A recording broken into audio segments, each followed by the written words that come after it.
The cursed necklace. I woke up choking, but the necklace wasn't on my neck anymore. Sarah wasn't into antiques, but something about that old necklace called to her. She spotted it lying in a dusty glass case at a flea market on the edge of town, a delicate gold chain with a crimson pendant, shaped like a tear. The vendor, a hunched old woman with clouded eyes, grabbed Sarah's wrist as she reached for it. "Don't wear it at night," the woman warned, voice dry as paper. "It drinks dreams. And sometimes, breath." Sarah laughed it off. "That's a hell of a sales pitch." The woman didn't smile.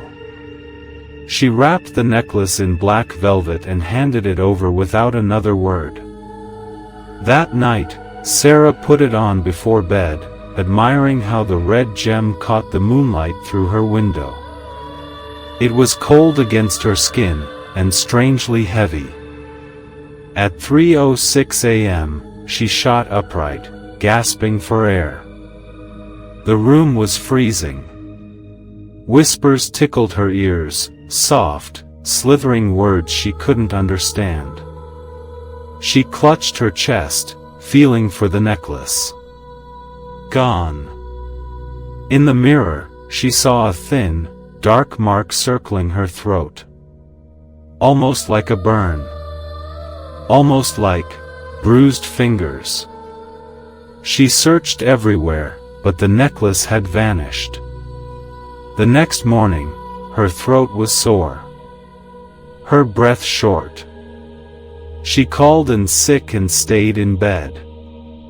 That night, she triple-checked the windows, locked the door, and left the necklace hidden in a drawer. It didn't matter. The whispers came back, closer this time. Like someone breathing just beside her. Her bedroom light flickered. A shadow crossed the hallway, even though the door was shut. And then, she felt it again. A hand. Icy cold. Wrapping around her throat from behind. Sarah screamed. She ran to the bathroom and flipped on the light. The necklace was back around her neck. She tried to tear it off. It wouldn't budge. Her skin blistered beneath it. The mark darkened. By the third night, Sarah stopped sleeping. Her eyes sunken. Her voice rasping. She scoured the internet, desperate for answers. Old forums, abandoned blogs, one entry stood out.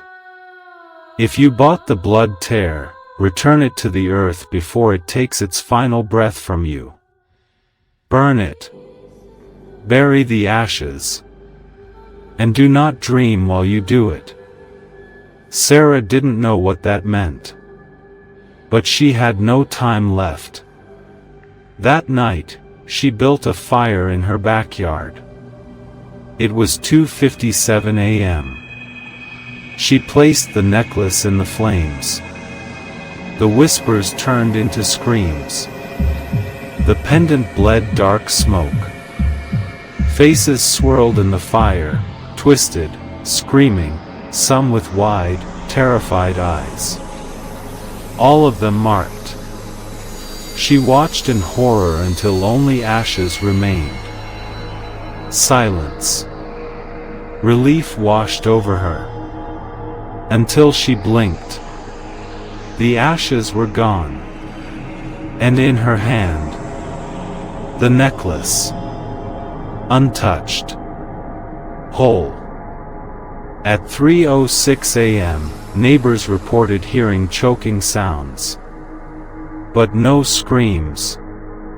When police entered her home the next day, Sarah was in bed, eyes wide open. Her skin pale. Lips blue.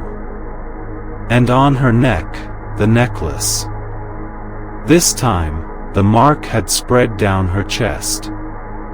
Like veins. Like roots. She was still clutching a burned slip of paper in her hand.